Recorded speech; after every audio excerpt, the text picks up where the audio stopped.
ಈ ಹೊಸ ಆಳವಾದ ವಿಶ್ಲೇಷಣೆಗೆ ಅತ್ಯಂತ ಪ್ರೀತಿಯ ಸ್ವಾಗತ. ಇವತ್ತು ನಾವೆಲ್ಲರೂ ದೈನಂದಿನ ಜೀವನದಲ್ಲಿ ಅಥವಾ ಏನಾದರೂ ಹೊಸ ವಿಷಯ ಕಲಿಯುವಾಗ ಒಂದೆಲ್ಲ ಒಂದು ಬಾರಿ ಅನುಭವಿಸಲೇಬೇಕಾದ ಮತ್ತು ನಮ್ಗೆಲ್ಲ ಸಿಕ್ಕಾಪಟ್ಟೆ ಕಿರಿಕಿರಿ ಉಂಟು ಮಾಡುವ ಒಂದು ಭಾವನೆ ಬಗ್ಗೆ ಮಾತಾಡ್ತಾ ಇದ್ವಿ. ಅದೇ ಈ ಗೊಂದಲ ಅಥವಾ ಕನ್ಫ್ಯೂಷನ್. ಕರೆಕ್ಟ್. ನಾವೆಲ್ಲೂ ಸಾಮಾನ್ಯವಾಗಿ ಅಂದ್ಕೊಂಡಿರೋದೇನು, ಯಾವುದಾದ್ರೂ ಪುಸ್ತಕ ಓದುವಾಗ ಅರ್ಥ ಆಗದೆ ಗೊಂದಲ ಶುರುವಾದ್ರೆ ಅಯ್ಯೋ ನನ್ ತಲೆಗಿದು ಹೋಗ್ತಿಲ್ಲ, ಇದು ನನಗೆ ತುಂಬಾ ಕಷ್ಟ ಅನ್ಕೊಂಡು ಅದೊಂದು ದೊಡ್ಡ ದೌರ್ಬಲ್ಯ, ವೀಕ್ನೆಸ್ ಅಂತ ಭಾವಿಸ್ತೀವಿ. ಎಕ್ಸಾಕ್ಟ್ಲಿ. ಆದ್ರೆ ಇವತ್ತು ನಮ್ಮ ಮುಂದಿರೋ ಅಧ್ಯಯನದ ಮೂಲಪಠ್ಯ ಇದೆನಾ, ಡಾಕ್ಟರ್ ಸುಜೇಂದ್ರ ಪ್ರಕಾಶ್ ಅವರು ಬರೆದಿರುವ ಗುಟ್ಟು 40 ಗೊಂದಲವನ್ನು ಯಾವಾಗ್ಲೂ ಎದುರಿಸಿ, ಅಂದ್ರೆ ಸೀಕ್ರೆಟ್ 40 ಆಲ್ವೇಸ್ ಅಟ್ಯಾಕ್ ಕನ್ಫ್ಯೂಷನ್. ಹೌದು, ಆ ಅತ್ಯಂತ ಆಸಕ್ತಿದಾಯಕ ಬರಹ. ಈ ವಿಶ್ಲೇಷಣೆಯ ನಮ್ಮ ಮುಖ್ಯ ಧ್ಯೇಯನೇ ಅದು. ಅಂದ್ರೆ ಆ ತಪ್ಪು ಕಲ್ಪನೆನ ಸಂಪೂರ್ಣವಾಗಿ ಮುರಿಯೋದು. ಖಂಡಿತ. ಕಲಿಯುವಾಗ ಗೊಂದಲ ಆದ್ರೆ ಭಯಪಡೋ ಅಗತ್ಯನೇ ಇಲ್ಲ ಅನ್ನೋದನ್ನ ಇದು ಸ್ಪಷ್ಟವಾಗಿ ಹೇಳುತ್ತೆ. ಹೌದು, ಯಾಕಂದ್ರೆ ಗೊಂದಲ ಅನ್ನೋದು ಒಂದು ದೌರ್ಬಲ್ಯ ಅಲ್ಲ, ಅದೊಂದು ನಮ್ಮ ಮೆದುಳು ನಮಗೆ ಕೊಡ್ತಾ ಇರೋ ಒಂದು ಅದ್ಭುತವಾದ ಸಂಕೇತ. ನಿಜ. ಇಲ್ಲಿ ಬೆರಗುಗೊಳಿಸುವ ಅಂಶ ಏನಂದ್ರೆ, ನಮ್ಮ ಮೆದುಳು ಹೊಸ ಮಾಹಿತಿನ ಹೇಗೆ ಸ್ವೀಕರಿಸುತ್ತೆ ಮತ್ತೆ ಅದನ್ನ ಹೇಗೆ ವಿಂಗಡಿಸುತ್ತೆ ಅನ್ನೋ ಪ್ರಕ್ರಿಯೆ. ನಾವೇನ್ ಅನ್ಕೋತೀವಿ, ಕನ್ಫ್ಯೂಸ್ ಆದ ತಕ್ಷಣ ಮೆದುಳು ಕೆಲಸ ಮಾಡೋದು ನಿಲ್ಸ್ತು, ಹ್ಯಾಂಗಾಯ್ತು ಅಂತ. ನಮ್ಮ ಮೆದುಳಿನ ಸಾಮರ್ಥ್ಯದ ಬಗ್ಗೆನೇ ನಮಗೆ ಅನುಮಾನ ಶುರುವಾಗ್ಬಿಡುತ್ತೆ. ಆದ್ರೆ ಡಾಕ್ಟರ್ ಸುಜೇಂದ್ರ ಪ್ರಕಾಶ್ ಅವರ ಸಂಶೋಧನೆ ಪ್ರಕಾರ ನಾವು ಎಷ್ಟು ಹೆಚ್ಚು ಗೊಂದಲಕ್ಕೆ ಒಳಗಾಗ್ತೀವೋ ಅದು ನಮ್ಮ ಕಲಿಕೆಗೆ ಅಷ್ಟೇ ಒಳ್ಳೇದು. ಇದು ಕೇಳಕ್ ಸ್ವಲ್ಪ ವಿಚಿತ್ರ ಅನ್ಸಲ್ವಾ? ಮೇಲ್ನೋಟಕ್ಕೆ ವಿಚಿತ್ರ ಅನ್ಸ್ತ್ರೂ ಇದರ ಹಿಂದಿನ ವಿಜ್ಞಾನ ಬಹಳ ಸ್ಪಷ್ಟವಾಗಿದೆ. ಏನ್ ಗೊತ್ತಾ, ಗೊಂದಲ ಅನ್ನೋದು ನಮ್ಗೆ ಇಲ್ಲಿ ಯಾವುದೋ ಒಂದು ರೀತಿಯ ಹೋಲಿಕೆ ಇದೆ, ಎಚ್ಚರ ಅಂತ ಹೇಳೋ ಒಂದು ಅಲಾರಂ ಇದ್ದಾಗೆ. ಓ, ಒಂದು ಅಲಾರಂ. ಹೌದು. ಹೊಸ ಮಾಹಿತಿನ ಗ್ರಹಿಸುವಾಗ ನಮ್ಮ ಮೆದುಳು ಸುಮ್ನೆ ಕೂತಿರಲ್ಲ. ಅದು ಹಳೆಯ ಮಾಹಿತಿ ಜೊತೆ ಅಥವಾ ಪಕ್ಕದಲ್ಲೇ ಇರೋ ಮತ್ತೊಂದು ಹೊಸ ಮಾಹಿತಿಯ ಜೊತೆ ಈ ಹೊಸ ವಿಷಯಕ್ಕಿರೋ ಕನೆಕ್ಷನ್, ಸಂಬಂಧನ ಹುಡುಕ್ತಾ ಇರುತ್ತೆ. ಎಕ್ಸಾಕ್ಟ್ಲಿ. ಆ ಪ್ಯಾಟರ್ನ್ ಅನ್ನ ಗುರುತಿಸೋದ್ಕೆ ಒದ್ದಾಡ್ತಾ ಇರುತ್ತೆ. ಇದು ಮೆದುಳಿನ ಅತ್ಯಂತ ನೈಸರ್ಗಿಕವಾದ ಮತ್ತು ಹೇಳ್ಬೇಕೆಂದ್ರೆ ಅತ್ಯಂತ ಆರೋಗ್ಯಕರವಾದ ಪ್ರತಿಕ್ರಿಯೆ. ಸರಿ, ಇದನ್ನ ಸ್ವಲ್ಪ ವಿವರವಾಗಿ ಬಿಡಿಸಿ ನೋಡೋಣ. ಈ ಗೊಂದಲ ನಿಖರವಾಗಿ ಯಾವಾಗ ಉಂಟಾಗತ್ತೆ? ಅಂದ್ರೆ ಮೆದುಳಿಗೆ ಯಾವ ರೀತಿ ಮಾಹಿತಿ ಸಿಕ್ಕಾಗ ಈ ಅಲಾರಾಂ ಹೊಡೆಯುತ್ತೆ ಅಂತನಾ? ಹೌದು, ಅದೇ. ಡಾಕ್ಟರ್ ಸುಜೇಂದ್ರ ಪ್ರಕಾಶ್ ಅವರ ಬರಹದಲ್ಲಿ ಇದರ ಬಗ್ಗೆ ಸಾಕಷ್ಟು ವಿವರಣೆಗಳಿವೆ. ಕಲಿಯುವಾಗ ಯಾವುದಾದರೂ ಎರಡು ಪರಿಕಲ್ಪನೆಗಳು ಅಂದ್ರೆ ಕಾನ್ಸೆಪ್ಟ್ಗಳು ಮೇಲ್ನೋಟಕ್ಕೆ ಒಂದೇ ರೀತಿ ಕಂಡಾಗ ನಮ್ಗೆ ಗೊಂದಲ ಶುರುವಾಗುತ್ತೆ. ಉದಾಹರಣೆಗೆ, ನಮ್ಮ ಇಂಗ್ಲಿಷ್ ಭಾಷೆಯಲ್ಲಿ ಬರೋ ಅನೇಕ ಪದಗಳು ಉಚ್ಚಾರಣೆ ಒಂದೇ ಇರುತ್ತೆ, ಆದ್ರೆ ಅರ್ಥ ಬೇರೆ ಇರುತ್ತೆ. ಹಾಗೆ ಎರಡು ಪದಗಳ ಕಾಗುಣಿತ ಅಂದ್ರೆ ಸ್ಪೆಲ್ಲಿಂಗ್ಸ್ ಬಹುಪಾಲು ಒಂದೇ ರೀತಿ ಇದ್ದಾಗ ವಿಪರೀತ ಕನ್ಫ್ಯೂಸ್ ಆಗುತ್ತೆ. ಇನ್ನು ವಿಜ್ಞಾನ ಅಥವಾ ಗಣಿತದ ವಿಷಯಕ್ಕೆ ಬಂದ್ರೆ ಅದು ಇನ್ನೂ ಕಷ್ಟ. ಎರಡು ಸೂತ್ರಗಳು, ಆ ಫಾರ್ಮುಲಾಗಳು ಕೇವಲ ಒಂದು ಸಣ್ಣ ಪ್ಲಸ್ ಅಥವಾ ಮೈನಸ್ ಚಿಹ್ನೆಯಲ್ಲಿ ಮಾತ್ರ ಭಿನ್ನವಾಗಿದ್ದಾಗ. ಹೌದು, ಆವಾಗ ನಮಗೆ ವಿಪರೀತ ಗೊಂದಲ ಆಗುತ್ತೆ. ಓದುವಾಗ ಅರೆ, ಇದೇ ಫಾರ್ಮುಲಾನ ನಿನ್ನೆ ಎಲ್ಲೋ ನೋಡಿದ್ನಲ್ಲ ಅಂತ ಅನ್ಸುತ್ತೆ. ಇವೆಲ್ಲವೂ ಗೊಂದಲ ಸೃಷ್ಟಿಸೋ ಸಾಮಾನ್ಯ ಸನ್ನಿವೇಶಗಳು. ಇನ್ನು ಪರೀಕ್ಷೆಗಳ ವಿಚಾರಕ್ಕೆ ಬಂದ್ರೆ ಬಹು ಆಯ್ಕೆಯ ಪ್ರಶ್ನೆಗಳು ಅಂದ್ರೆ MCQs. 4 ಆಯ್ಕೆಗಳು ಬಹುತೇಕ ಒಂದೇ ರೀತಿ ಇದ್ದಾಗ ಗೊಂದಲದ ಪರಮಾವಧಿ ತಲುಪಿಬಿಡುತ್ತೆ. ಹೌದು, ಆ ಎಲ್ಲಾ ಸನ್ನಿವೇಶಗಳ ಹಿಂದೆಯೂ ಇರೋದು ಒಂದೇ ಒಂದು ಮನೋವೈಜ್ಞಾನಿಕ ಪ್ರಕ್ರಿಯೆ ಅಲ್ವಾ? ಹೌದು. ನಮ್ಮ ಮೆದುಳು ಹೇಗೆ ಡಿಸೈನ್ ಆಗಿದೆ ಅಂದ್ರೆ ಅದು ಪ್ರಪಂಚನ ಅರ್ಥ ಮಾಡ್ಕೊಳ್ಳೋಕೆ ಯಾವಾಗ್ಲೂ ಶಾರ್ಟ್ಕಟ್ಗಳನ್ನ ಹುಡುಕುತ್ತೆ.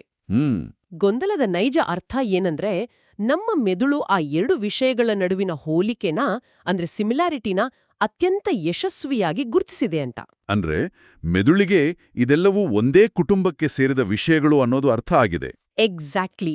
ಆದ್ರೆ ಆ ಎರಡು ವಿಷಯಗಳ ನಡುವಿನ ವ್ಯತ್ಯಾಸನ ಅಂದ್ರೆ ಡಿಫರೆನ್ಸ್ ಅನ್ನ ಅದು ಇನ್ನೂ ನಿಖರವಾಗಿ ಹಿಡಿದಿಲ್ಲ. ಸೊ ಮೆದುಳು ಇವೆರಡೂ ಒಂದೇ ರೀತಿ ಇವೆ ಅಂತ ಹೇಳೋದ್ರಲ್ಲಿ 100ಕ್ಕೆ 100 ಯಶಸ್ವಿಯಾಗಿದೆ. ಹೌದು, ಆದ್ರೆ ಇವೆರಡರ ಮಧ್ಯೆ ಇರೋ ನಿಖರವಾದ ವ್ಯತ್ಯಾಸ ಇದು ಅಂತ ಹೇಳೋದ್ರಲ್ಲಿ ಇನ್ನೂ ಒಂದು ಹೆಜ್ಜೆ ಹಿಂದಿದೆ. ಆ ಒಂದು ಹೆಜ್ಜೆಯ ಅಂತರ, ಆ ಅಪೂರ್ಣಗೊಂಡಿರೋ ಪ್ರಕ್ರಿಯೆನೇ ನಮಗೆ ಗೊಂದಲವಾಗಿ ಅನುಭವಕ್ಕೆ ಬರೋದು. ವಾವ್, ಇದು ಒಳ್ಳೆ ದೃಷ್ಟಿಕೋನ. ಹಾಗಾಗಿ ಗೊಂದಲನ ಒಂದು ನಕಾರಾತ್ಮಕ ಅಂಶ ಅಥವಾ ನೆಗೆಟಿವ್ ಆಗಿ ನೋಡಬಾರ್ದು. ಅದೊಂದು ಅಪೂರ್ಣಗೊಂಡಿರೋ, ಅದೇ ಸರಿಯಾದ ದಿಕ್ಕಿನಲ್ಲಿಯೇ ಸಾಕ್ತಾ ಇರೋ ಒಂದು ಪ್ರಕ್ರಿಯೆ. ಅಂದ್ರೆ ಮೆದುಳು ತನ್ನ ಕೆಲಸದ ಅರ್ಧ ಭಾಗನ ಮುಗಿಸಿದೆ ಅನ್ನೋದ್ರ ಸಂಕೇತ ಅದು. ಹೌದು, ನಾವು ಅರ್ಧ ಹಾದಿನ ಯಶಸ್ವಿಯಾಗಿ ಕ್ರಮಿಸಿದ್ದೇವೆ. ಇನ್ನು ಉಳಿದಿರೋದು ಆ ವ್ಯತ್ಯಾಸನ ಹುಡುಕೋ ಕೆಲ್ಸ ಮಾತ್ರ.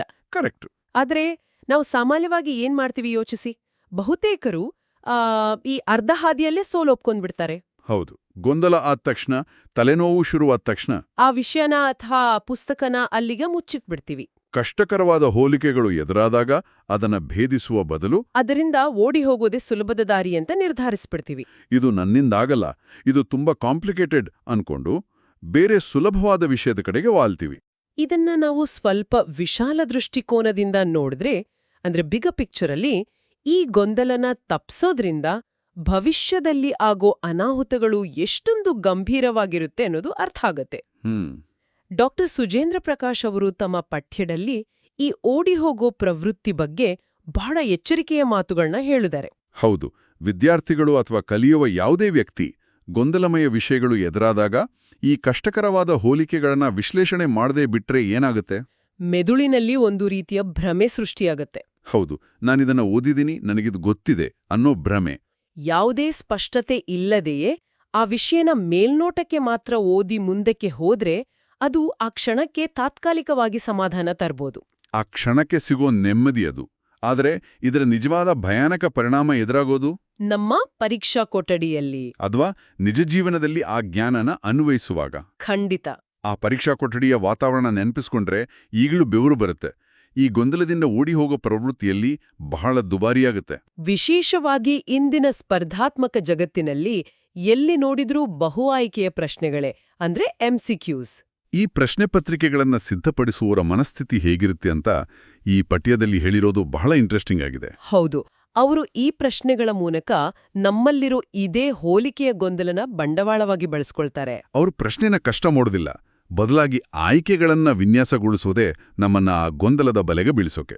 ABCD ಆಯ್ಕೆಗಳು ಎಷ್ಟೊಂದು ಹತ್ರವಾಗಿರುತ್ತೆ ಅಂದ್ರೆ 4 ಅಣ್ಣತಮ್ಮಂದಿರ ತರನೇ ಕಾಣಿಸುತ್ತೆ. ನಾವು ಮುಂಚಿತವಾಗಿಯೇ, ಅಂದ್ರೆ ಮನೆಯಲ್ಲಿ ಓದುವಾಗಲೇ ಆ ಗೊಂದಲನ ಪರಿಹರಿಸ್ಕೊಳ್ಳದಿದ್ರೆ ಪರೀಕ್ಷಾ ಹಾಲ್ನ ಒತ್ತಡದಲ್ಲಿ ಖಂಡಿತವಾಗಿಯೂ ನಾವು ತಪ್ಪುತ್ರನ ಆಯ್ಕೆ ಮಾಡ್ತೀವಿ. ಆ ಕ್ಷಣದಲ್ಲಿ ನಮ್ಮ ಮಿದುಳು ಕೇವಲ ಆ ಹೋಲಿಕೆನ ಮಾತ್ರ ನೆನ್ಪಿಟ್ಕೊಂಡಿರುತ್ತೆ. ನೋಡಿ, ಪ್ರಶ್ನೆ ಪತ್ರಿಕೆ ಸಿದ್ಧಪಡಿಸೋರು ಮನೋವಿಜ್ಞಾನನ ಚೆನ್ನಾಗ್ ಬಲ್ಲವರು. ನಮ್ಮ ಮೆದುಳು ಹೇಗೆ ಮತ್ತು ಎಲ್ಲಿ ಮೋಸ ಹೋಗುತ್ತೆ ಅನ್ನೋದು ಅವರಿಗೆ ಕರತಲಾಮಲಕ. ಅವರು ಎಂದಿಗೂ ನಮ್ಗೆ ಸಂಪೂರ್ಣವಾಗಿ ಬೇರೆ ಬೇರೆಯಾದ 4 ಆಯ್ಕೆಗಳನ್ನ ಕೊಡೋದಿಲ್ಲ. ಅಂದ್ರೆ ಆನೆಯನ್ನು, ಇಲಿಯನ್ನು, ಹಾವನ್ನು, ಪಕ್ಷಿಯನ್ನು ಒಟ್ಟಿಗೆ ಆಯ್ಕೆಯಾಗಿ ಕೊಡಲ್ಲ. ಖಂಡಿತ ಇಲ್ಲ. ಬದಲಾಗಿ ಒಂದೇ ರೀತಿ ಕಾಣುವ, ಒಂದೇ ರೀತಿ ಭಾಸವಾಗುವ 4 ಹಕ್ಕಿಗಳನ್ನೇ ಆಯ್ಕೆಯಾಗಿ ನೀಡ್ತಾರೆ. ನಾವು ಕಲಿಕೆಯ ಹಂತದಲ್ಲಿ ಗೊಂದಲನ ದಾಟಿ ಸ್ಪಷ್ಟತೆನ ಕಂಡುಕೊಂಡಿಲ್ಲ ಅಂದ್ರೆ ಏನಾಗುತ್ತೆ? ಪರೀಕ್ಷೆಯ ಆ ಸಮಯದ ಒತ್ತಡದಲ್ಲಿ, ಆತಂಕದಲ್ಲಿ ನಮ್ಮ ಮೆದುಳು ಆ ಹೋಲಿಕೆಗಳ ನಡುವೆ ಸಿಲುಕಿ ಒದ್ದಾಡುತ್ತೆ. ಆ ಬಲೆಗೆ ಬೀಳೋದು ಅನಿವಾರ್ಯ ಆಗ್ಬಿಡುತ್ತೆ. ಸ್ಪಷ್ಟತೆ ಇಲ್ಲದ ಜ್ಞಾನವೇ ಇಲ್ಲದಿರುವುದಕ್ಕಿಂತ ಹೆಚ್ಚು ಅಪಾಯಕಾರಿ. ಎಕ್ಸಾಕ್ಟ್ಲಿ. ಹಾಗಾಗಿಯೇ ಕಲಿಯುವ ಸಮಯದಲ್ಲಿ ಗೊಂದಲನ ಮುಂದೂಡುವುದು ಎಂದರೆ ನಾವೇ ಖುದ್ದಾಗಿ ಮುಂದೆ ಬರಲಿರುವ ವೈಫಲ್ಯಕ್ಕೆ ಕೆಂಪು ಹಾಸು ಹಾಸಿ ಆಹ್ವಾನಿಸದಂತೆ. ಇಲ್ಲಿ ವಿಷಯ ನಿಜಕ್ಕೂ ಅತ್ಯಂತ ಆಸಕ್ತಿದಾಯಕವಾಗುತ್ತೆ. ಹಾಗಾದ್ರೆ ಈ ಸಮಸ್ಯೆಗೆ ಪರಿಹಾರ ಏನು? ಈ ಬಲೆಯಿಂದ ಪಾರಾಗೋದು ಹೇಗೆ? ಡಾಕ್ಟರ್ ಸುಜೇಂದ್ರ ಪ್ರಕಾಶ್ ಅವರ ಗುಟ್ಟು 40ರ ಪ್ರಕಾರ ಗೊಂದಲದಿಂದ ಓಡಿ ಹೋಗುವ ಬದಲು ನಾವು ಅದರ ಮೇಲೆ ನೇರವಾಗಿ ದಾಳಿ ಮಾಡಬೇಕು. ಹೌದು, ಅಟ್ಯಾಕ್ ದ ಕನ್ಫ್ಯೂಷನ್ ಅನ್ನೋದು ಅವರ ಸ್ಪಷ್ಟವಾದ ಕರೆ. ನಾವು ಗೊಂದಲಕ್ಕೆ ಹೆದರಿ ಹಿಂದೆ ಸರಿಯುವ ಬದಲು ಒಂದು ಹೆಜ್ಜೆ ಮುಂದೆ ಇಟ್ಟು ಅದರ ಎದುರು ನಿಂತು ಅದನ್ನ ಭೇದಿಸಬೇಕು. ಇದೇ ರೋಚಕವಾದ ಭಾಗ. ಆದರೆ ಇದನ್ನೊಂದು ಪ್ರಾಯೋಗಿಕ ನೆಲೆಯಲ್ಲಿ ಮಾಡೋದು ಹೇಗೆ? ಸುಮ್ಮನೆ ದಾಳಿ ಮಾಡಿ ಅಂದ್ರೆ ಆಗಲ್ಲವಲ್ಲ. ಇದಕ್ಕೆ ಲೇಖಕರು ಯಾವುದಾದ್ರೂ ನಿರ್ದಿಷ್ಟ ವಿಧಾನನ ಸೂಚಿಸಿದಾರಾ? ಖಂಡಿತ ಸೂಚಿಸಿದ್ದಾರೆ. ಅದೊಂದು ಅತ್ಯದ್ಭುತವಾದ ಮತ್ತು ಪ್ರಾಯೋಗಿಕವಾದ 3 ಹಂತದ ಪ್ರಶ್ನೆಗಳ ವಿಧಾನ. 3 ಪ್ರಶ್ನೆಗಳು? ಹೌದು. ಆ 3 ಪ್ರಶ್ನೆಗಳು ನಮ್ಮ ಕಲಿಕೆಯ ಹಾದಿಯನ್ನ ಸಂಪೂರ್ಣವಾಗಿ ಬದಲಾಯಿಸುವ ಶಕ್ತಿ ಹೊಂದಿವೆ. ಗೊಂದಲ ಆದಾಗೆಲ್ಲ ಪುಸ್ತಕ ಮುಚ್ಚುವ ಬದಲು ನಮ್ಮನ್ನ ನಾವು ಈ 3 ಪ್ರಶ್ನೆಗಳನ್ನ ಕೇಳ್ಕೊಳ್ಬೇಕು. ಸರಿ, ಆ ಪ್ರಶ್ನೆಗಳು ಯಾವುವು? ಪ್ರಶ್ನೆ 1. ಆ 2 ಗೊಂದಲಮಯ ವಿಷಯಗಳಲ್ಲಿ ಸಾಮಾನ್ಯವಾದದ್ದೇನು? ಅಂದ್ರೆ ವಾಟ್ ಇಸ್ ಕಾಮನ್? ಓಕೆ, ಸಾಮಾನ್ಯವಾದದ್ದೇನು? 2ನೇ ಪ್ರಶ್ನೆ, ಆ 2 ವಿಷಯಗಳಲ್ಲಿ ಭಿನ್ನವಾದದ್ದೇನು? What is different? ಭಿನ್ನವಾದದ್ದೇನು? ಮತ್ತು ಕೊನೆಯ ಅತ್ಯಂತ ಪ್ರಮುಖವಾದ 3ನೇ ಪ್ರಶ್ನೆ, ಅವೆರಡು ನಿಖರವಾಗಿ ಎಲ್ಲಿ ಬೇರೆಯಾಗುತ್ತವೆ? Where exactly do they diverge? Wow, ಈ 3 ಪ್ರಶ್ನೆಗಳು ನಮ್ಮ ಮೆದುಳಿನ ಗಮನನ ಕೇವಲ ಮೇಲ್ನೋಟದ ಹೋಲಿಕೆಯ ಮೇಲಿಂದ ಕಿತ್ತು ಅತ್ಯಂತ ನಿಖರವಾದ ವ್ಯತ್ಯಾಸದ ಕಡೆಗೆ ವರ್ಗಾಯಿಸುತ್ತವೆ. ಹೌದು, ಅಂದ್ರೆ ಹೋಲಿಕೆಯ ಒಳಗೆ ಅಡಗಿರೋ ಆ ಸೂಕ್ಷ್ಮ ವ್ಯತ್ಯಾಸನ ಹುಡುಕುವ ಮೂಲಕ ನಾವು ನಮ್ಮ ಗೊಂದಲದ ಮೇಲೆ ನೇರ ದಾಳಿ ಮಾಡ್ತಾ ಇದೀವಿ ಅಂತ ಅರ್ಥ. ಇದಕ್ಕೊಂದು ಕಾಂಕ್ರೀಟ್ ಉದಾಹರಣೆ ತಗೊಂಡ್ರೆ ನಮ್ಮೆಲ್ಲರಿಗೂ ಇನ್ನಷ್ಟು ಸುಲಭವಾಗಿ ಅರ್ಥ ಆಗ್ಬೋದು ಅನ್ಸುತ್ತೆ. ಖಂಡಿತ. ಡಾಕ್ಟರ್ ಪ್ರಕಾಶ್ ಅವರು ಈ 3 ಪ್ರಶ್ನೆಗಳನ್ನ ಹೇಗೆ ಅನ್ವಯಿಸಬೇಕು ಅನ್ನೋದಕ್ಕೆ ಯಾವುದಾದ್ರೂ ನೈಜ ಉದಾಹರಣೆ ಕೊಟ್ಟಿದ್ದಾರೆ. ನಾವು ಅದನ್ನ ಹೇಗೆ ದೈನಂದಿನ ಓದಿನಲ್ಲಿ ಬಳಸ್ಕೊಳ್ಬೋದು? ವೈದ್ಯಕೀಯ ಅಥವಾ ವಿಜ್ಞಾನ ಕ್ಷೇತ್ರದಲ್ಲಿ ಬರೋ 2 ಪದಗಳ ಅತ್ಯುತ್ತಮ ಉದಾಹರಣೆನ ಪಠ್ಯದಲ್ಲಿ ನೀಡಲಾಗಿದೆ.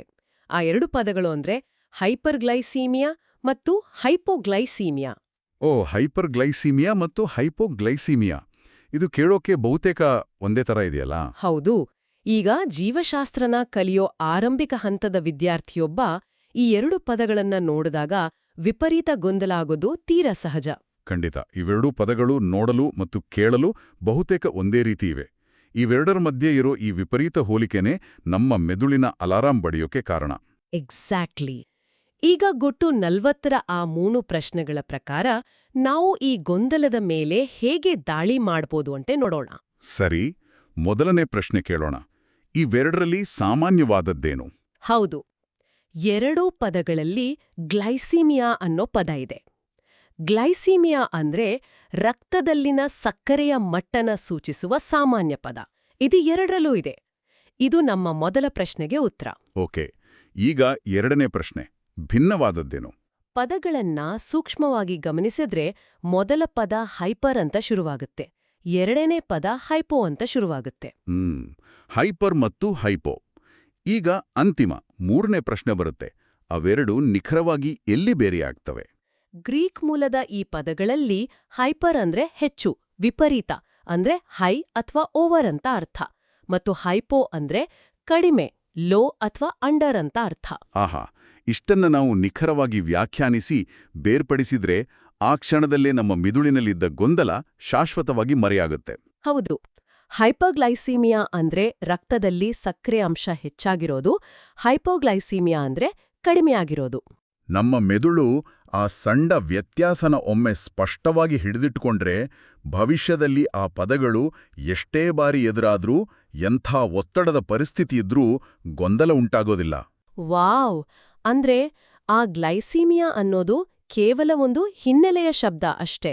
ನಾವು ಒಮ್ಮೆ ಹೈಪರ್ ಮತ್ತು ಹೈಪೋ ಅನ್ನೋದನ್ನ ಪ್ರತ್ಯೇಕಿಸಿ ನೋಡಿದ ತಕ್ಷಣ ಇಡೀ ಚಿತ್ರಣವೇ ಬದಲಾಗಿ ಬಿಡುತ್ತೆ.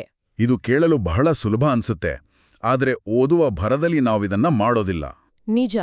ಇದೇ ತಂತ್ರನ ನಮ್ಮ ದೈನಂದಿನ ಅಧ್ಯಯನದಲ್ಲಿ ಕೇವಲ ಪದಗಳಿಗಷ್ಟೇ ಅಲ್ಲ, ದೊಡ್ಡ ದೊಡ್ಡ ಕಾನ್ಸೆಪ್ಟ್ಗಳಿಗೂ ಅಳವಡಿಸಿಕೊಳ್ಳೋಕೆ ಡಾಕ್ಟರ್ ಸುಜೇಂದ್ರ ಪ್ರಕಾಶ್ ಅವರು ಒಂದು ಪ್ರಾಯೋಗಿಕ ತಂತ್ರನ ಅಂದ್ರೆ ಪ್ರಾಕ್ಟಿಕಲ್ ಮೆಥಡ್ನ ಕೂಡ ವಿವರಿಸಿದ್ದಾರೆ. ಹೌದಲ್ವಾ? ಅದೊಂದು ಅತ್ಯಂತ ಸರಳವಾದ ಆದರೆ ಪ್ರಭಾವವಾದ ಕೈಬರಹದ ವಿಧಾನ ಅಂತ ನಾನು ಓದಿದ್ದೆ. ಹೌದು. ಅಧ್ಯಯನ ಮಾಡುವಾಗ ಯಾವಾಗ್ಲೆಲ್ಲ 2 ವಿಷಯಗಳ ನಡುವೆ ಗೊಂದಲ ಉಂಟಾಗುತ್ತೋ ತಕ್ಷಣವೇ ಒಂದು ಪೆನ್ನು ಮತ್ತು ಕಾಗದನ ತಗೋಬೇಕು. ಆ 2 ಗೊಂದಲಮಯ ಅಂಶಗಳನ್ನ ಕಾಗದದ ಮೇಲೆ ಅಕ್ಕಪಕ್ಕದ 2 ಕಾಲಂಗಳಲ್ಲಿ ಬರಿಬೇಕು. ಮೊದಲನೇ ಕಾಲಂನಲ್ಲಿ ಅವೆರಡರ ನಡುವೆ ಇರೋ ಹೋಲಿಕೆಗಳು ಅಂದ್ರೆ ಸಿಮಿಲಾರಿಟೀಸ್ ಏನೇನು ಅನ್ನೋದನ್ನ ಪಟ್ಟಿ ಮಾಡ್ಬೇಕು. ಮತ್ತು 2ನೇ ಕಾಲಂನಲ್ಲಿ ಅವೆರಡರ ನಡುವೆ ಇರುವ ವ್ಯತ್ಯಾಸಗಳು ಅಂದ್ರೆ ಡಿಫರೆನ್ಸಸ್ ಏನೇನು ಅನ್ನೋದನ್ನ ಬರಿಬೇಕು. ಅದಾದ ನಂತರ ಆ 2 ಅಂಶಗಳನ್ನ ಸಂಪೂರ್ಣವಾಗಿ ಬೇರ್ಪಡಿಸುವ ಅತ್ಯಂತ ನಿಖರವಾದ ಗುಣಲಕ್ಷಣವನ್ನ ಹೈಲೈಟ್ ಮಾಡಬೇಕು. ಆದ್ರೆ ಕೇವಲ ಮನಸ್ಸಿನಲ್ಲೇ ಯೋಚಿಸೋಟ್ಕಿಂತ ಹೀಗೆ ಪೆನ್ನು ಕಾಗದ ತಗೊಂಡು ಬರ್ದು ವಿಶ್ಲೇಷಣೆ ಮಾಡೋದು ಯಾಕಷ್ಟು ಮುಖ್ಯ ಆಗುತ್ತೆ? ಏನ್ ಗೊತ್ತಾ, ಕಾಗದದ ಮೇಲೆ ಬರೆಯುವ ಪ್ರಕ್ರಿಯೆ ನಮ್ಮ ಮೆದುಳಿನ ವೇಗನ ಸ್ವತಃ ತಗ್ಗಿಸುತ್ತೆ ಮತ್ತು ಗಮನನ ಕೇಂದ್ರೀಕರಿಸುತ್ತೆ. ಆ ರೀತಿ ಬರ್ದು ವಿಶ್ಲೇಷಿಸಿ ಹೈಲೈಟ್ ಮಾಡೋ ಒಂದು ನಿರ್ದಿಷ್ಟ ಗುಣಲಕ್ಷಣವೇ ನಮ್ಮ ನೆನಪಿನ ಆಧಾರ ಅಥವಾ ಆಂಕರ್ ಆಗಿ ಕಾರ್ಯನಿರ್ವಹಿಸುತ್ತೆ. ಆಂಕರ್ ಅಂದ್ರೆ ಸಮುದ್ರದಲ್ಲಿ ಒಂದು ದೊಡ್ಡ ಹಡಗನ್ನ ಅಲೆಗಳ ಸೆಳೆತಕ್ಕೆ ಸಿಲುಕಿ ತೇಲಿ ಹೋಗದಂತೆ ಒಂದು ಗಟ್ಟಿಯಾದ ಭಾರವಾದ ಆಂಕರ್ ಹೇಗೆ ಭದ್ರವಾಗಿ ಹಿಡಿದಿಡುತ್ತೋ ಅದೇ ರೀತಿ ಆ ನಿಖರವಾದ ವ್ಯತ್ಯಾಸ ನಮ್ಮ ನೆನಪನ್ನ ಗೊಂದಲದ ಅಲೆಗಳಲ್ಲಿ ಕೊಚ್ಚಿ ಹೋಗದಂತೆ ಕಾಪಾಡುತ್ತೆ. ಈ ರೀತಿ ಬರೆದು ಪಟ್ಟಿ ಮಾಡಿ ಹೈಲೈಟ್ ಮಾಡೋದ್ರಿಂದ ನಾವು ಕೇವಲ ಮಾಹಿತಿನ ನಿಷ್ಕ್ರಿಯವಾಗಿ ಓದ್ತಾ ಇಲ್ಲ, ಬದಲಾಗಿ ನಾವು ಆ ಮಾಹಿತಿಯೊಂದಿಗೆ ಸಕ್ರಿಯವಾಗಿ ಸಂವಹನ ಮಾಡ್ತಾ ಇದ್ದೀವಿ ಅಂತಾಯ್ತು. ಹೌದು. ಇದು ಮೆದುಳಿನಲ್ಲಿ ಆಳವಾದ ಹೊಸ ಕನೆಕ್ಷನ್ಗಳನ್ನ ಸೃಷ್ಟಿಸುತ್ತೆ ಮತ್ತು ಆ ಮಾಹಿತಿನ ನಮ್ಮ ದೀರ್ಘಕಾಲೀನ ಸ್ಮರಣೆಗೆ ಲಾಂಗ್ ಟರ್ಮ್ ಮೆಮೊರಿಗೆ ಭದ್ರವಾಗಿ ಸೇರಿಸುತ್ತೆ. ಇದು ನಿಜಕ್ಕೂ ನಮ್ಮೆಲ್ಲರ ಕಲಿಕೆಯ ವಿಧಾನನ ಸಂಪೂರ್ಣವಾಗಿ ಮರುರೂಪಿಸುವಂತಹ ವಿಚಾರ. ಗೊಂದಲ ಒಂದು ಶತ್ರುವಿನಂತೆ ನಮ್ಮನ್ನ ಕಾಡೋ ಭೂತದಂತೆ ನೋಡುವ ಬದಲು ಅದನ್ನು ನಮ್ಮ ಕಲಿಕೆಯನ್ನು ಆಳವಾಗಿಸುವ, ನಮ್ಮನ್ನ ಎಚ್ಚರಿಸುವ ಒಂದು ಅದ್ಭುತ ಸಾಧನವಾಗಿ ಬಳಸ್ಕೊಳ್ಳೋದು ಎಷ್ಟು ಪರಿಣಾಮಕಾರಿ ಅಲ್ವಾ? ಖಂಡಿತ. ಇದು ಕೇವಲ ಪರೀಕ್ಷೆ ಪಾಸ್ ಮಾಡೋ ತಂತ್ರ ಅಲ್ಲ, ಇದೊಂದು ಸಂಪೂರ್ಣ ದೃಷ್ಟಿಕೋನದ ಬದಲಾವಣೆ. ಮತ್ತು ಇದೊಂದು ಪ್ರಮುಖ ಪ್ರಶ್ನೆನ ಹುಟ್ಟಾಕುತ್ತೆ. ಯಾವ ಪ್ರಶ್ನೆ? ನಿಜವಾದ ಅರಿವು, ಜ್ಞಾನ ಅಥವಾ ಪಾಂಡಿತ್ಯ ಅಂದ್ರೆ ರಿಯಲ್ ಮಾಸ್ಟ್ರಿ ಅಂದ್ರೆ ಏನು? ಬಹುತೇಕರು ಅನ್ಕೊಂಡಿರೋದೇನಂದ್ರೆ ಸಂಪೂರ್ಣ ಭಿನ್ನವಾದ ಎರಡು ವಸ್ತುಗಳನ್ನ ಗುರುತಿಸಿ ಹೆಸರಿಸೋದೇ ಜ್ಞಾನ ಅಂತ. ಉದಾಹರಣೆಗೆ, ಒಂದು ಆನೆ ಮತ್ತು ಒಂದು ಇಲಿನ ನೋಡಿ ಇದು ಆನೆ ಇದು ಇಲಿ ಅಂತ ಹೇಳೋದು. ಹೌದು. ಆದ್ರೆ ಅದು ನಿಜವಾದ ಪಾಂಡಿತ್ಯ ಅಲ್ಲ, ಯಾಕಂದ್ರೆ ಅವೆರಡರ ನಡುವಿನ ವ್ಯತ್ಯಾಸ ಎದ್ದು ಕಾಣುವಂಥದ್ದು ಯಾರ್ ಬೇಕಾದ್ರೂ ಹೇಳಬಹುದು. ಕರೆಕ್ಟ್. ಆದ್ರೆ ಆಳವಾದ ಕಲಿಕೆಯ ತತ್ವ, ಡೀಪ್ ಲರ್ನಿಂಗ್ ಪ್ರಿನ್ಸಿಪಲ್ ಬೇರೆ ಇದೆ. ಡಾಕ್ಟರ್ ಸುಜೇಂದ್ರ ಪ್ರಕಾಶ್ ಅವರ ಪ್ರಕಾರ ನಿಜವಾದ ಅರಿವು ಅಂದ್ರೆ ಒಂದೇ ರೀತಿ ಕಾಣುವ, ಒಂದೇ ರೀತಿಯ ಲಕ್ಷಣಗಳನ್ನ ಹೊಂದಿರೋ ವಸ್ತುಗಳನ್ನ, ಪರಿಕಲ್ಪನೆಗಳನ್ನ ಅಥವಾ ಸಿದ್ಧಾಂತಗಳನ್ನ ಅತ್ಯಂತ ನಿಖರವಾಗಿ ಎಳೆಯಾಗಿ ಪ್ರತ್ಯೇಕಿಸುವ ಸಾಮರ್ಥ್ಯನ ಬೆಳೆಸ್ಕೊಳ್ಳೋದು. ಅಂದ್ರೆ ಎರಡು ಒಂದೇ ರೀತಿಯ ಹಕ್ಕಿಗಳ ನಡುವಿನ ಸೂಕ್ಷ್ಮ ವ್ಯತ್ಯಾಸನ ಗುರ್ತಿಸೋ ಕಣ್ಣು ಬೆಳೆಸ್ಕೊಳ್ಳೋದು. ಎಕ್ಸಾಕ್ಟ್ಲಿ.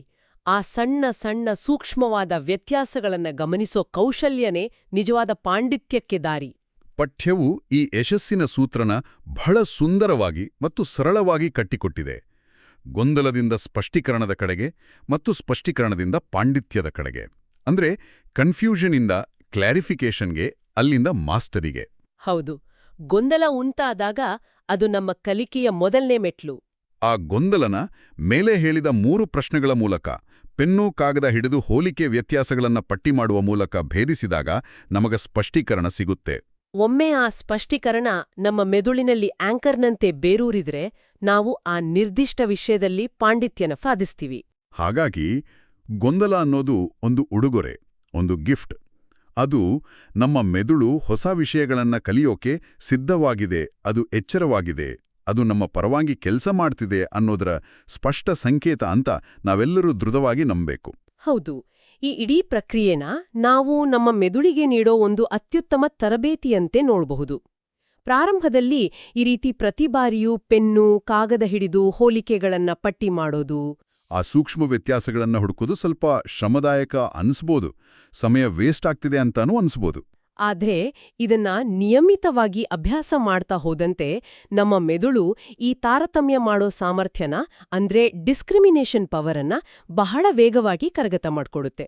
ಪಠ್ಯದಲ್ಲಿ ಒತ್ತಿ ಹೇಳಿರೋ ಹಾಗೆ, ಒಮ್ಮೆ ಈ ತಾರತಮ್ಯ ಮಾಡೋ ಸಾಮರ್ಥ್ಯ ಸ್ಪಷ್ಟವಾದ್ರೆ ನಮ್ಮ ನೆನಪಿನ ಶಕ್ತಿ ಅತ್ಯಂತ ಬಲವಾಗುತ್ತೆ. ಖಂಡಿತ. ನಾವು ಕಲಿತುದನ್ನ ಸುಲಭವಾಗಿ ಮರೆಯೋದಿಲ್ಲ, ಯಾಕೆಂದ್ರೆ ನಾವು ಕೇವಲ ಮಾಹಿತಿನ ಕಂಠಪಾಠ ಮಾಡಿಲ್ಲ, ಬದಲಾಗಿ ಆ ಮಾಹಿತಿಯ ಹಿಂದಿನ ತರ್ಕನ, ಅದರ ರಚನೆನ ಸಂಪೂರ್ಣವಾಗಿ ಅರ್ಥ ಮಾಡ್ಕೊಂಡಿದ್ದೀವಿ. ತರ್ಕಬದ್ಧವಾಗಿ ಕಲಿತದ್ದು ಎಂದಿಗೂ ಅಳಿಸಿ ಹೋಗೋದಿಲ್ಲ. ಹಾಗಾದ್ರೆ ಇವೆಲ್ಲದರ ಒಟ್ಟು ಅರ್ಥ ಏನು? ನಾವಿಂದು ಡಾಕ್ಟರ್ ಸುಜೇಂದ್ರ ಪ್ರಕಾಶವಡ ಗುಟ್ಟು 40 ಗೊಂದಲವನ್ನು ಯಾವಾಗ್ಲೂ ಎದುರಿಸಿ ಅನ್ನೋ ಪಠ್ಯದ ಆಳವಾದ ವಿಶ್ಲೇಷಣೆಯಿಂದ ಕಲಿತದ್ದೇನು? ಮೊದಲನೆಯದಾಗಿ, ಗೊಂದಲಕ್ಕೆ, ಕನ್ಫ್ಯೂಷನ್ಗೆ ಎಂದಿಗೂ ಹೆದರಬಾರದು. ಅದು ನಮ್ಮ ಶತ್ರುವಲ್ಲ, ನಮ್ಮ ಕಲಿಕೆಯ ಹಾದಿಯಲ್ಲಿ ನಾವೆಷ್ಟು ದೂರ ಬಂದಿದ್ದೀವಿ ಅಂತ ತೋರ್ಸೋ ಒಂದು ಮೈಲಿಗಲ್ಲು. ಎರಡನೇದಾಗಿ, ಗೊಂದಲ ಎದುರಾದಾಗ ಪುಸ್ತಕ ಮುಚ್ಚಿ ತಪ್ಪಿಸಿಕೊಳ್ಳುವ ಬದಲು ಅದರ ಮೇಲೆ ನೇರವಾಗಿ ದಾಳಿ ಮಾಡಬೇಕು. ಆ ಗೊಂದಲದೊಳಗಿನ ಮೇಲ್ನೋಟದ ಹೋಲಿಕೆನ ಭೇದಿಸಿ ಅದರೊಳಗಡಗಿರೋ ಆ ಸಣ್ಣ ನಿಖರವಾದ ವ್ಯತ್ಯಾಸನ ಹುಡುಕಿ ತಗಬೇಕು. ಇದಕ್ಕಾಗಿ ಸಾಮಾನ್ಯವಾದದ್ದೇನು, ಭಿನ್ನವಾದದ್ದೇನು ಮತ್ತು ಅವೆರಡು ನಿಖರವಾಗಿ ಎಲ್ಲಿ ಬೇರೆಯಾಗ್ತವೆ ಅನ್ನೋ 3 ಪ್ರಬಲ ಪ್ರಶ್ನೆಗಳನ್ನ ನಮಗೆ ನಾವೇ ಕೇಳ್ಕೊಳ್ಬೇಕು. ಪೆನ್ನು ಕಾಗದ ಹಿಡಿದು ಹೋಲಿಕೆ ಮತ್ತು ವ್ಯತ್ಯಾಸಗಳನ್ನ ಅಕ್ಕಪಕ್ಕದಲ್ಲಿ ಬರೆದು ಆ ಆಂಕರ್ನ ಹೈಲೈಟ್ ಮಾಡಬೇಕು. ಒಮ್ಮೆ ಈ ರೀತಿ ನಮ್ಮ ಗೊಂದಲ ಬಗೆಹರಿದರೆ ಆ ವಿಷಯ ನಮ್ಮ ಮೆದುಳಿನಲ್ಲಿ ಶಾಶ್ವತವಾಗಿ ಅಚ್ಚೊತ್ತುತ್ತೆ. ಆ ವಿಷಯನ ನಾವ್ ಎಂದಿಗೂ ಮರೆಯಲು ಸಾಧ್ಯವಿಲ್ಲ. ಇದುವೇ ಇಂದಿನ ನಮ್ಮ ವಿಶ್ಲೇಷಣೆಯ ಅದ್ಭುತ ಸಾರಾಂಶ. ಹೌದು. ಇಷ್ಟೆಲ್ಲ ಚರ್ಚಿಸಿದ ನಂತರ ಒಂದು ವಿಚಾರ ನನ್ನ ಮನಸ್ಸಿನಲ್ಲಿ ಮೂಡ್ತಾ ಇದೆ. ಶೈಕ್ಷಣಿಕ ಕಲಿಕೆಯಲ್ಲಿನ ಹೋಲಿಕೆಗಳನ್ನ ಕಂಡು ನಮ್ಮ ಮೆದುಳು ಗೊಂದಲಕ್ಕೊಳಗಾಗತ್ತೆ ಮತ್ತು ಆ ಗೊಂದಲನ ನಾವು ಪ್ರಶ್ನೆಗಳ ದಾಳಿಯ ಸೂತ್ರದ ಮೂಲಕ ಬಗೆಹರಿಸ್ಕೊಳ್ಬೋದು ಅಂತ ನಾವು ಅರಿತೆವು. ಹಾಗಾದ್ರೆ ನಮ್ಮ ದೈನಂದಿನ ಜೀವನದ ನಿರ್ಧಾರಗಳಲ್ಲಿ ಅಥವಾ ವೈಯಕ್ತಿಕ ಸಂಬಂಧಗಳಲ್ಲಿ ಹಳೆಯದನ್ನೇ ಹೋಲುವ ಹೊಸ ಸನ್ನಿವೇಶಗಳು ಎದುರಾದಾಗಲೂ ನಮ್ಮ ಮೆದುಳಿನಲ್ಲಿ ಇದೇ ಪ್ರಕ್ರಿಯೆ ನಡೆಯತ್ತಾ? ಓಹ್, ಇದೊಂದು ಬಹಳ ಆಳವಾದ ಯೋಚನೆ. ಹೌದು. ಹೊಸ ವ್ಯಕ್ತಿಗಳನ್ನ ಭೇಟಿಯಾದಾಗ, ಹೊಸ ಜವಾಬ್ದಾರಿಗಳನ್ನ ತೆಗೆದುಕೊಂಡಾಗ ನಾವು ಗೊಂದಲಕ್ಕೆ ಒಳಗಾಗ್ತೀವಿ. ಹಳೆಯ ಕಹಿ ನೆನಪುಗಳ ಜೊತೆ ಹೋಲಿಕೆ ಮಾಡಿ ಹೆದರುತ್ತೀವಿ. ಆ ಜೀವನದ ಭಾವನಾತ್ಮಕ ಗೊಂದಲಗಳಿಗೂ ಇಲ್ಲಿ ಸಾಮಾನ್ಯವಾದದ್ದೇನು ಮತ್ತು ನಿಖರವಾಗಿ ಭಿನ್ನವಾದದ್ದೇನು ಅಂತ ಪಟ್ಟಿ ಮಾಡುವ ಇದೇ ದಾಳಿಯ ಸೂತ್ರನ ಅನ್ವಯಿಸಲು ಸಾಧ್ಯವೇ? ಶೈಕ್ಷಣಿಕ ಗೊಂದಲನ ಬಗೆಹರಿಸೋ ಈ ಅದ್ಭುತ ತಂತ್ರ ನಮ್ಮ ಬದುಕಿನ ಗೊಂದಲಗಳನ್ನ ಬಗೆಹರಿಸಲು ಒಂದು ಮಾರ್ಗದರ್ಶಿಯಾಗಬಲ್ಲದಾ? ಇದೊಂದು ಯೋಚಿಸಬೇಕಾದ ವಿಚಾರ. ನಿಜಕ್ಕೂ ಅದೊಂದು ಅದ್ಭುತವಾದ ಚಿಂತನೆ. ಕಲಿಕೆಯ ಸೂತ್ರವನ್ನ ನಮ್ಮ ಬದುಕಿನ ಭಾವನೆಗಳ ಸೂತ್ರವಾಗಿ ಹೇಗೆ ವಿಸ್ತರಿಸಬಹುದು ಅನ್ನೋದು ನಮ್ಮೆಲ್ಲರ ಯೋಚನೆಗೆ, ಆಳವಾದ ವಿಮರ್ಶೆಗೆ ಬಿಟ್ಟ ವಿಚಾರ. ಖಂಡಿತ. ಈ ಮೂಲಕ ನಾವು ಇಂದಿನ ನಮ್ಮ ಈ ಆಳವಾದ ವಿಶ್ಲೇಷಣೆಯ ಅಂತ್ಯಕ್ಕೆ ಬಂದಿದ್ದೇವೆ.